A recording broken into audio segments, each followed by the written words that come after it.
Sierra, why are you taller than I am? She got a straight back. Yeah, you got it. Yeah. I'm still. Yeah, you do look like a little kid. He do. I'm like a ball with a little thing on top. Yeah, that's good. I'm still. Yeah, you still look. Still short. All right, what's today's discussion, y'all? We're gonna talk about veganish versus the meat eaters. All right. So why what? Why what? What is about vegan that intrigued you or got you to being a vegan? Because you wasn't always a vegan, right? When and where, if you will, when you became a vegan? Well, And why? You know. This is a very interesting question because it has a lot of parts. Okay. But Tell us. I'd say I've been veganish all my life because I didn't like butter when I first had it. Oh, so there was something deep down inside. Okay, go ahead. And there was just like slowly from a kid, I just omit a lot of things. Ribs, I gave up ribs. I gave up cereal. I gave up oatmeal, butter, and that was all as a kid. But your mom played a lot of part in that too, because yeah, I remember when we were working together that it's like we're not eating chicken anymore. Or this, remember that? Yeah. Okay, but go ahead. yeah. And, my grandma actually had cancer twice, so we were all on a health binge. Oh, okay. Anyway. Yeah.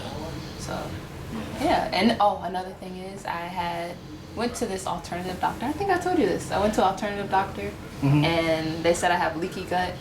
A leaky gut? Yeah. What does that mean? Meaning that I can't, or the good bacteria is slipping out of my body, and the bad bacteria is doing whatever. Right. Because if you guys don't know that you have to have good bacteria, you have bacteria in your stomach and your gut that breaks down foods and all that stuff, blah blah. It's not only the stomach acid that breaks down the food, but there is bacteria that takes care of all of that for a good digestive system, if you will. So they were saying you had a leaky gut, that it was leaking out the good bacteria. Yeah. So I had to change up my diet. And that's how you became vegan. That's how I became vegan. How is that working out for you? In the beginning, I hated it because I didn't like to cook. I like to eat out, and people would always mess up my order. Because I don't want this, I don't want that. But as a chef, I tell you, when you go back to the kitchen and says this person doesn't want that, can you make this dish that way, and then exclude that or whatever, the chef's like, oh my goodness, we got one of those people. Exactly. So in the kitchen it's just like, oh my goodness, what's going on here? I mean, but it's great that now that they have a lot of vegan restaurants or that cater to the vegan and no dairy and no gluten free and all of that, so that you can explore those kind of things. So do you enjoy the cooking and the vegan kind of exploring that vegan? I do. Yeah. I really do. I've learned a lot. And food I don't know, I guess because the food is now just energizing. Yeah. It's really good. Yeah. I like everything about it. Food is definitely energizing, because I like my ribs and chicken. So I be energized. Don't give me some pork ribs and some steak, Sierra has taught me a lot in terms of the vegan, that you can't it's not compromising like flavor. It's like you can still have the flavor and you can still be fulfilled, even though the meat, the fat, all that stuff is missing, it still tastes delicious. It's really good. Question: what can we tell folks that are not eating properly? What can we, tell them? What can we give to them to change their minds? To switch to veganism? Well, I'm not really interested in switching people anymore. As long as they get some stuff in them that keeps them going, I feel like it's alright. Because people are like this one. I love my meat. This one? Who's this? I'm this one now? All it needs is some chicken. Every time I make a dish. all the time. I said, this is delicious, but all it's missing is chicken. It's missing something. It's missing chicken. At the end of the day, it's not. It really isn't about trying to transform somebody, but to broaden and say like, you know. And again, it's about the flavors and seasoning. You use a lot of seasonings in your meals or whatever, you know, and substituting something like the almond. What is it? Cashews. Yeah, for So to make it creamy, you know, in your. I love cashews now. Yeah. I really make do. it creamy in your macaroni and cheese, and it tastes like it's creamy. It's like cheese, if you will, like the cheese sauce, which I learned. I didn't know, you know, all of those kind of things, and the cauliflower bites. It's like it tastes like chicken, you know, buffalo cauliflower bites. It really does. She's a great, she's a great vegan chef. I just want you to know. I can go on, but you already know about the meat and smoking the meat and frying the chicken and all that. But she is a great vegan chef, to tell you. And you got to put that out there. Well, thank you. You're welcome. Have you heard about a lot of the meat being fake now? No. What do you mean? Or it's meat-like. It's not necessarily meat anymore. Yeah, laboratory meat. Yeah, and that's the other thing that you go into. Like, there's a thing in culinary terms called molecular gastronomy, and they teach that in culinary school now.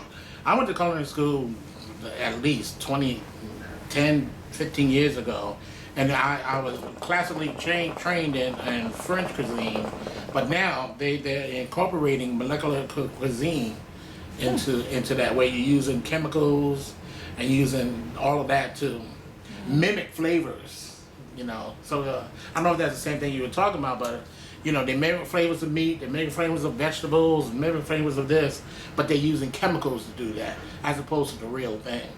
And I'm a traditionalist, if you will. I'm just old school, you know. I'm a pigtail, neck bone, fried chicken, mashed potatoes kind of guy. So. You ever had frog legs? No, that's one thing I have not had. Yeah. Have you had alligator? Yes. Have you? Isn't it good? It tasted like chicken. I was gonna say everybody says it tastes like chicken. It did. But It chicken, was fried. but you know, chicken tastes like nothing. That is true. Chicken tastes like what you season it with. So yeah, alligator is the same thing. But I mean, yeah, it's not. But I mean, have you had deer meat? No. Yeah, when I lived upstate New York, when I was in college, upstate New York in the Syracuse, Ithaca area, yeah, I had a chance to taste some deer meat and pheasant. Pheasant is a bird. Yeah. Question. Isn't that roadkill? Isn't that roadkill? No. Oh. They hunt. Roadkill is whatever that's on the road. But no, they hunt for pheasants, duck, deer, you know, turkey. Question, y'all. Now, what do y'all think about the cows being slaughtered and being, you know, basically purposely being pregnant so they can produce milk? Oh, it's a good question. How do you feel about that? The Animal cows being abuse. slaughtered. Yes, and animal what? cruelty. Okay, in Like mass production. okay, in natural. Okay, That's a good question. it is. And once again, because it's gonna come back around. I'm gonna tell you the story. All right.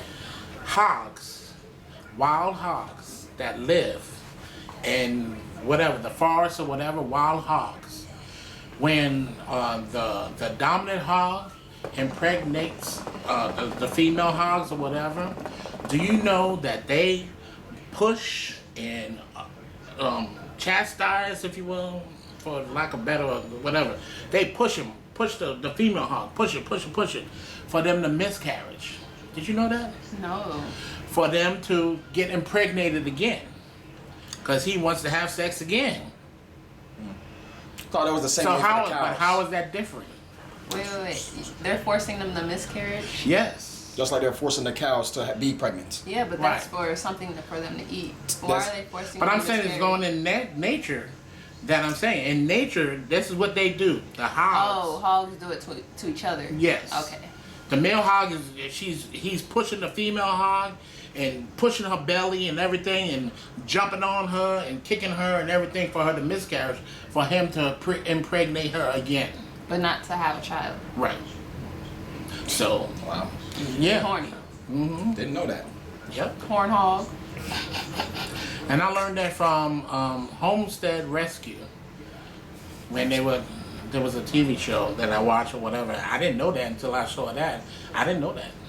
So are you saying people are stepping in the way of that? The natural. Yeah, so that they can produce the food and still they can I don't know. whatever. I'm just saying. It's just like, I mean, people are omnivorous. They eat everything. Plants, animals, whatever. You know what I'm saying? I don't think, and because the country has grown so much, there's so much population, they're using a lot of, hormones, just like the molecular gastronomy, chemicals or whatever, to produce more meat or more plants or more whatever to feed the population. You know what I mean? So, I mean, I can't. The only thing that you can do is let's go buy an island. And start over. You can buy an island like $700,000, and then you got your own garden. You plant your own garden. You can get your goats. If you don't want to eat goats, that's fine. But get the goats to do the grass. Till the land and mow the grass and blah blah blah. Chickens, and they have some what do you call it? Roosters or whatever. They have some other thing that take care of ticks and stuff. Really? Yeah. Yep. They eat the ticks when they graze them or whatever. I learned that from Homestead Rescue too. Is that a show or something? Yeah. Oh. Yeah. Can you pass me that clip? Of course. What do y'all think about people that own pets, but yet still eating other animals? They love their pets. I think we've been conditioned to think that certain pets are pets, and certain pets are food, or certain animals are food. That's a hard question. Yeah. I mean, it is. I mean, we have been if you will, the superior being. That everything else below us, you know what I mean, we supposedly have control over. I mean, but if any, it can be an ant or a bee. If they have the mind that we have, we'll be done. Yeah. If the ants come together and be like, we gonna take the humans out, we're done. I'm tired of this bug spray. Yeah. Revolt. Yeah. Revolution. I think they're getting smarter though. It's just like, you're having kids and you're like, damn, it's a grown ass man right here. Because I guess his mom and his daddy knowledge put in him. Now you're a grown man. I worry about that too, with animals taking over. Yeah. If you can imagine every mountain lions, lions, cougars, elephants. And this is you can do just one elephants. Are you kidding me? And elephants are so close to humans that they feel and they're emotional and whatever. They have titties, mammary gland. You know what I'm saying? I'm sorry to be, but they do. It's just like, and they take care of their young and all of that stuff, and they travel as a family pack and all of that. Blah blah. Are you kidding me? The bull of the elephants, the bull, he's protecting his family. Like for real, we be done. Stepping over cars. Is there anything y'all want to share with either meat eaters or veganizers? Is there anything you want to share? Is there anything you want to tell meat eaters not to do, to do? Is there anything you want to tell veganizers to do, not to do? I have a question for you about washing your meat. Because Dr. Oz said don't wash your meat because it'll spread the contamination. Yeah, what is up with that? the CDC, which is right here in Atlanta, said the same thing. Don't wash your meat because if you wash it, it spreads throughout the kitchen and out the sink or whatever, blah, blah. Do you But agree? I say, do what you do, because you know, I got the bleach in the spray bottle. I spray down the counters. I spray down the sink. You know what I'm saying? I mean, when it comes to washing, I think that's not a good term. I think rinse your meat. You know, rinse it. I mean, it's in that plastic. How long has it been in that plastic? You know what I'm saying? So when you open it up, I like to rinse it. At least rinse it. What do you rinse it with? Just water.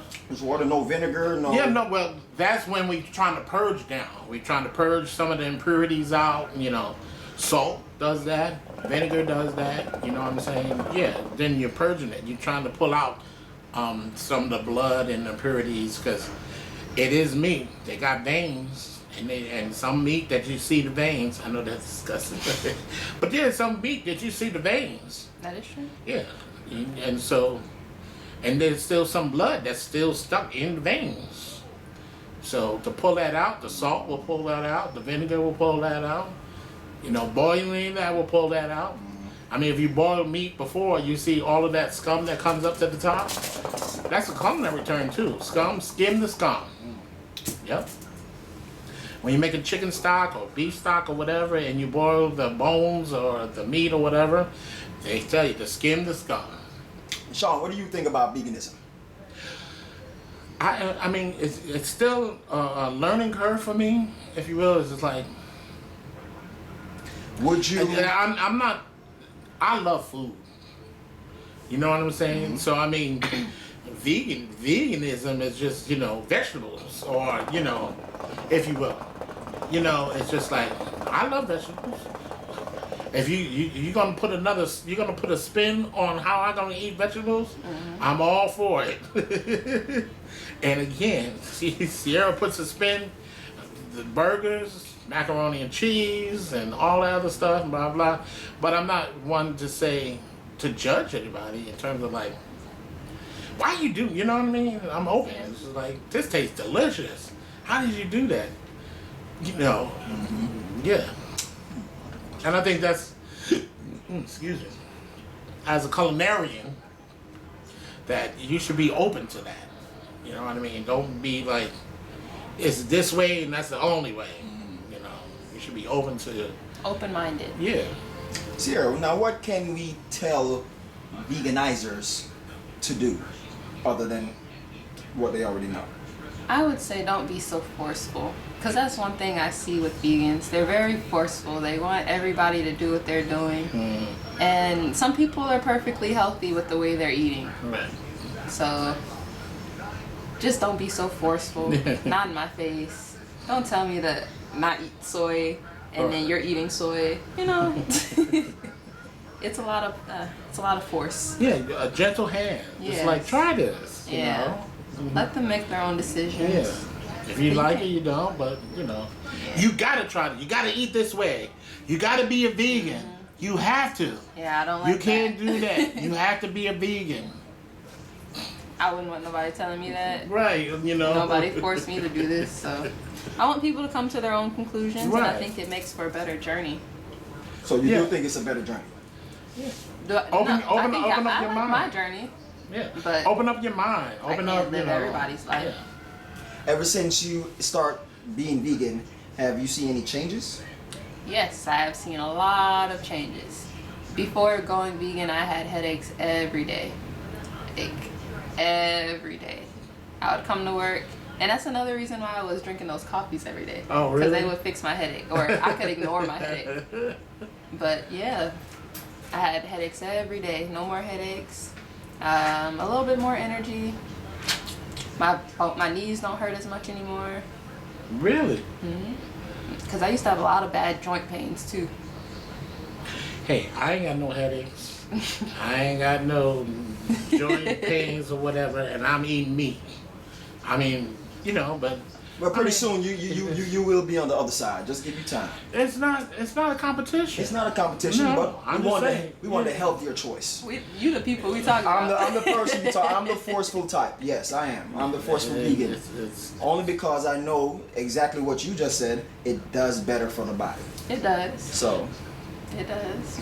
Of course, but I mean, is this a guarantor of you trying to live longer, or is this a guarantor just for you to feel better? feel better, live longer, live a healthier life. You're putting so much into the same thing. Is it a guarantor for you to live longer, or is it a guarantor for you to feel better? Which one is it? I mean, because there's no guarantor for you to live longer. When your time is up, your time is up. You can eat the plants off the trees, off the ground, blah, blah, and the next thing, you're going to have a heart attack. Get hit by a bus. You get hit by a bus, a train, a tricycle. Yeah, those are a natural. bicycle, Those are natural a causes. skateboard. Those are unnatural causes. Yeah. Yeah, but naturally you will live longer or feel better. That's how you feel. That you think that your food choices is gonna allow you to live longer. Okay, this is a question. What do you think about folks that never smoked, never did drugs, but they eat meat and they're sick? What do you think about that? I don't know about that. Nothing. I don't know about that. I can talk about the situations that I already know. I could talk about that one because my uncle is kind of that same way. He didn't do any drugs. What'd you say? Eat meat? Yeah, he didn't do any drugs. He don't eat meat. He exercised. The only thing he does is just eat meat. Yeah, he's in that category, and he works out, and he has his Krispy Kreme donuts every now and then, like maybe every week or something like that. But he said he would make sure that he'd get his workout in so that he could burn that off. Mm-hmm. But right now he has dementia, so I don't know if that played a role in that, but that's where he's at now. He's still kind of healthy. He's just forgetting things. Mm-hmm. And then, I mean, I think that the life we live has to be the chosen life that we want to live. So that means if I want to eat meat, I love vegetables. I love the idea about veganism. There's nothing against that. I mean, because that's delicious to me. I've tried it. Sierra's cooked it. And it's not a battle between like you have to do this way in order for you to live longer, because God forbid you or Sierra may die before me. Then what do I say? You know what I mean? It's like she was vegan. Mm-hmm. Woe is what and trying to figure out. You know what I'm saying? It's just your lifestyle should be your lifestyle, and embrace it. And be like, this is what I'm gonna do, and I accept the choices. Like being an alcoholic, being a drug addict, or whatever. It's just like you have to own up to your just own up to it. That's my soapbox is because I crush it because I'm too fat. It fell underneath my feet.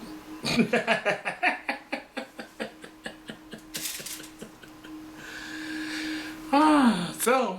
For our next adventure, this is my marketing everything. Yeah, producer, marketing director, filmographer, audio.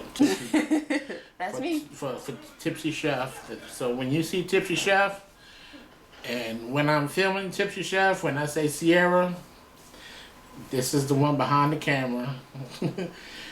Yeah, I had to pull both arms and legs to get her on camera. That's right. She may be tipsy right now because she didn't want to do this. So our next venture is what? What are we gonna do next? Your aunt's party. Right. So my aunt, I don't know. She's in the 70s. I don't know exactly her age, but it's August 2nd, 3rd. Around that time that we're gonna do, and I'm thinking about the clam bake. Did I tell you that? Mm-hmm. Yeah, I'm thinking about a clam bake and do a couple of sides. Yeah, veggie How does the clam bake rice. sound, right? It sounds like it'll feed everyone. Yeah, you got the I've corn, never seen potatoes, clams, shrimp, lobster tails. You It's put one it in of the those big TV ass things. Yeah, you put it in the big ass pot. It's shrimp though. Mm-hmm. Yeah, I don't like that. Yeah, I've never liked seafood either. Yeah, That's what I'm saying. I feel like I've been veganish my whole life. We're not talking about veganish no more. I know, but I mean, So I think that's getting a couple of sides. I'm thinking about a vegetable, Stir fried rice. yeah, stir fried rice, and then I'm gonna do There was something else. a cod. Yeah, and basmati rice. Yes, I did share that with you. It was a dream. It was last night. Yeah, that's good though, right? And banana pudding creme brulee. Banana pudding creme brulee for the showstopper. Showstopper. Hey. Yeah. So, and then hopefully our brother Brian, we gonna cook for Morehouse. Come the last for the whole semester. So the last week of August for 16 weeks, 1 day a week, we'll cook for his 25 students. And So 1 day out of the week. Yeah. 1 day out of the week for 16 weeks. That first meal need to be a killer. Yeah, We wrote down all 16 last night. Yeah, You we did? did We got the menu. Good. Now the thing is, now how we gonna get up there? What you mean? You worrying about stuff in that? Yeah, I am. I'm worried about stuff that won't even. They're gonna be a big ass truck sitting outside waiting for us, and 3-4 people to load the truck up with. Thank you, Jesus. All right. Claim it. That's right. Spoken into existence. All right. Is there all right. anything else that you want to share with our viewers? And that's all, you guys. I appreciate you. Make sure you like, share, and subscribe. We'll come back at you next time.